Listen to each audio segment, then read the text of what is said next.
Hi guys, welcome in our kitchen. Please press subscribe for see more video. For today we make Nettles food.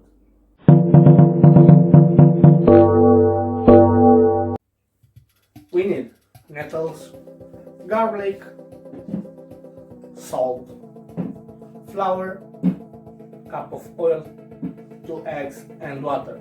We start and we put the nettles to boil, but we need keep 1 cup of juice with this.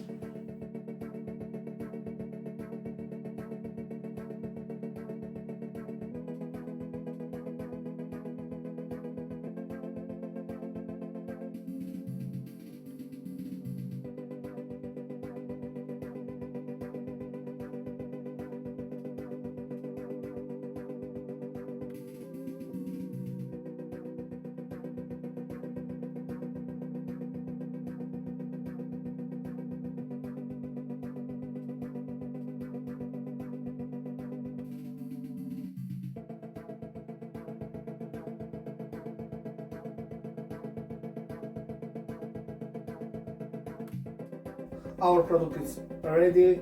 It's easy and tasty. You can try this. Thank you for watching and see you next video. Enjoy.